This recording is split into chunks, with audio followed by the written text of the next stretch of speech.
So, magandang umaga mga viewers at followers. Andito po tayo ngayon sa project natin sa Gilid-to, Bulacan. Ayan po. Tapos na pong masilyahan at lihain niya. Ayan po, lalagyan pa lang po ng kesame. Yan, isang kwarto po yan. Ere po yung pangalawa. Sa taas pong kwarto rin. Yan. Yan. Tapos na pong liyain niya. Ere po yung banyo. Puro tiles po yun. So ayan po yung mga namasilya na po. Liliit. Tapos na po liyain niya. Gugulungan na lang po ng flat.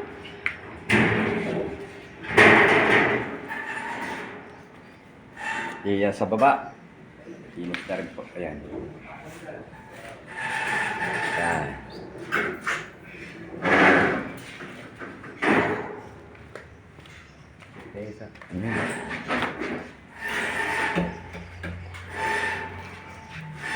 Ayan. Ayan po, nililihan na po yung labas.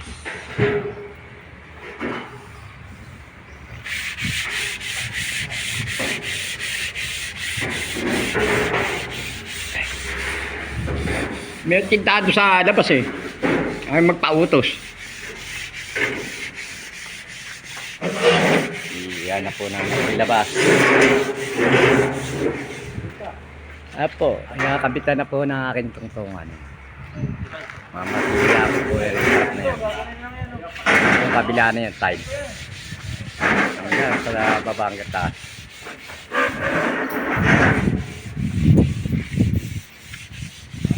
Ayan na lang po mga kasilya. Ayan.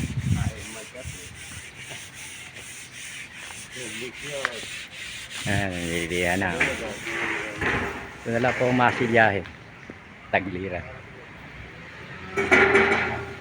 Ulit pong likod ay magsimulan.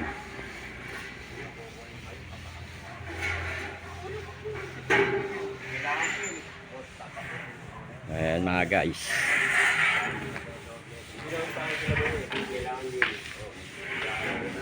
Ayan pong kesame, steel deck. Steel deck po yan. Body filler po natin mga dugtungan niya. At pa-primeran po natin, epoxy primer. Yan na lang po gawain dito. 5 days pa lang po namin.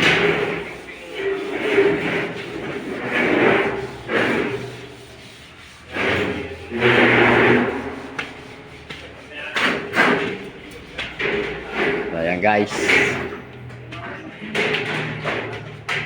Kompleto masilya na po. Naliyan na rin po.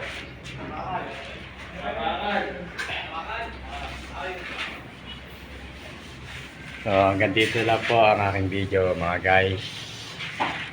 Followers, viewers. Sa inyo po ang update ko. At kukulaya ko po rin yung wall. Maraming salamat po. Subscribe and follow mo na po sa aking YouTube channel, The Painter Pin Vlog.